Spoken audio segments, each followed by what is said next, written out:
Friends, welcome to Rekha's kitchen. இன்னைக்கு நாம் ரொம்ப டேஸ்டான கருவேப்பிலை குழம்பு எப்படி வைக்கிறதுன்னு பார்க்கலாம். வானலை அடுப்பில் வச்சுட்டேன்.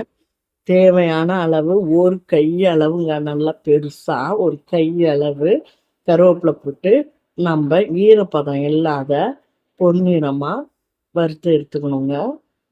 பொறுமையாக செய்யுங்க. அடுப்பு லோ ஃப்ளேமில் வச்சு தான் நம்ம வறுத்து எடுக்கணும். சீக்கிரமாக இல்லைன்னா தீஞ்சு போயிடுங்க. அதனால் லோ ஃப்ளேமில் வச்சு நம்ம கருவேப்பிலையை ஈரப்பதம் இல்லாத பொறுமையாக இந்த மாதிரி நம்ம வறுத்துக்கணுங்க. இப்போ ஒரு பிளேட்டில் கொட்டிக்கலாங்க நம்ம வறுத்த கருவேப்பிலையை. இப்போ நான் கொட்டிட்டேன். இப்போ கொஞ்சம் ஆறுனதுக்கப்புறமா நம்ம ஒரு மிக்சி ஜாரில் கருவேப்பிலையை போட்டுக்கலாங்க. கருவேப்பிலையை நம்ம எல்லாத்துக்குமே போட்டுக்கலாம். போட்டுட்டு ரொம்ப நைஸாக அரைக்கக்கூடாது, கொஞ்சம் குறப்பாக அரைச்சிக்கலாங்க. இப்போ நம்ம மிக்ஸி ஜாரில் அரைச்சின்னு வந்துச்சு. இந்த பாருங்கள், நான் எடுத்து காட்டுறேன். ரொம்ப நைஸாக இருக்கக்கூடாது, இந்த மாதிரி கொஞ்சம் நொரப்பாக இருந்தால் தான் கருவேப்பிலை குழம்பு நல்லா டேஸ்ட்டாக சூப்பராக இருக்குங்க. இப்போ வாங்க, வானல் அடுப்பில் வச்சுட்டேன். நல்லெண்ணெய் ஒரு 50 கிராமுக்கு மேலே நான் ஊற்றிருக்கேங்க. நல்லா காஞ்சதும் கடுகு ஒரு டீஸ்பூன் போடணும், வெந்தயம் 1/4 டீஸ்பூன் போடணும், மிளகு 1/2 டீஸ்பூன் போடணும், சீரகம் 1/2 டீஸ்பூன் போட்டு நல்லா வெடித்ததுக்கப்புறம் 20 பல்லு பூண்டு அதையும் நம்ம போட்டு நல்லா வதக்கிக்கலாம். பூண்டு நல்லா வதங்கி வரணும். இந்த ஸ்டேஜில் 2 பெரிய சைஸு வெங்காயம் அதையும் நம்ம போட்டு நம்ம வதக்கிக்கலாங்க. வெங்காயமும் பூண்டு எல்லாம் நல்லா எண்ணெயிலேயே நல்லா வதங்கி வரணுங்க. பாருங்கள், சூப்பராக வதங்கி வந்துடுச்சு. இப்போ நம்ம அரைச்ச கருவேப்பிலை பொடி இருக்கு இல்லையா, அதை நம்ம ஆட் பண்ணிக்கலாம். ஆட் பண்ணி நம்ம வதக்கி விட்டுக்கலாங்க. அடுப்பு லோ ஃப்ளேமில் வச்சுக்கோங்க. வதக்கிக்கிட்டே இருங்க. நல்லா இந்த கசப்பு தன்மை இருக்காது. இப்போ வதக்கியாச்சு.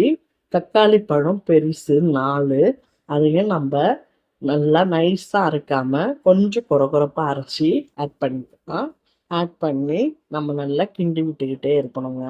இந்த மாதிரி நம்ம கிண்டி விடலாம், டேஸ்ட்டு சூப்பராக இருக்குங்க. இப்போ நல்லா எண்ணெய் பிரிஞ்சு வந்துடுச்சு பாருங்கள். மறுபடியும் நம்ம நல்லா கிண்டி விட்டுட்டு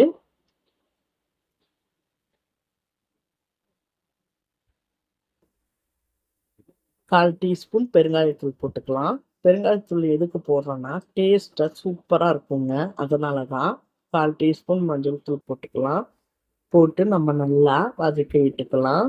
இப்போ எண்ணெய் பிரிஞ்சு வருது பாருங்கள். இந்த ஸ்டேஜில் நம்ம வீட்டு குழம்பு தூள் 2 டேபிள் ஸ்பூன் போடுறேன். காஷ்மீர் சில்லி 1/2 டீஸ்பூன் போடுறேன் கலருக்கோசம். இப்போ நம்ம நல்லா கிண்டி விட்டுக்கலாங்க. இந்த அளவுக்கு நம்ம நல்லா கிண்டி விட்டுக்கணும். தேவையான அளவு உப்பு போட்டுக்கலாம். உப்பு போட்டுட்டு நம்ம நல்லா மறுபடியும் நல்லா கிண்டி விடணும். இந்த மாதிரி கிண்டி விட்டதுக்கப்புறம் லெமன் சைஸு புளி தண்ணி கரைச்சி வச்சுருக்கேன். அதையும் நம்ம ஊற்றி அந்த மிளகாத்தூளில் நல்லா கலக்கி விடணும். நல்லா கரையணுங்க. இந்த மாதிரி கரைஞ்சதுக்கப்புறம் நம்ம ஒரு தட்டு போட்டு மூடிடலாங்க. நல்லா கொதி வரணும். குழம்பு திக்கான பதத்துக்கு வரணும். இப்போ திறந்து காட்டுறேன். எவ்வளோ சூப்பராக வந்திருக்கு பாருங்கள். நம்ம ஊற்றின எண்ணெய்லாம் நல்லா மேலே பிரிஞ்சு வந்திருக்கு. நல்லா கிண்டி விடுங்க, அடி பிடிக்காத அளவுக்கு. இப்போ ஒரு கொஞ்சமாக நம்ம வெல்லம் போட்டுக்கலாம். வெல்லம் போட்டிங்கனாக்கா புளிப்பை கொஞ்சம் பேலன்ஸ் பண்ணும். அதனால தான் டேஸ்ட்டும் சூப்பராக இருக்கும். வெல்லம் போட்டு செஞ்சு பாருங்கள். ஒரு கொத்து கருவேப்பிலை போட்டுக்கலாம். போட்டு நம்ம நல்லா கொஞ்சம் கிண்டி விட்டுக்கலாம். நல்லா கிண்டி விட்டு இறக்குனீங்கன்னா சூப்பரான கருவேப்பிலை குழம்பு ரெடி ஆயிடுச்சுங்க. கருவேப்பிலை வேணான்னு சொல்கிற குழந்தைங்களுக்கு கூட இந்த மாதிரி நம்ம கருவேப்பிலை குழம்பு வச்சு கொடுத்தா அவங்க தூக்கி போடாமல் சூப்பராக சாப்பிட்ருவாங்க. அயன் சத்து நிறைந்தது.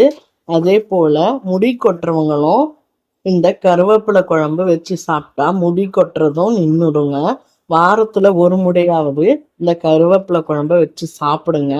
இந்த வீடியோ பிடிச்சிருந்தா லைக் பண்ணுங்கள், ஷேர் பண்ணுங்கள், கமெண்ட் பண்ணுங்கள். மறக்காமல் நம்ம சேனலை சப்ஸ்கிரைப் பண்ணுங்கள். தேங்க்யூ.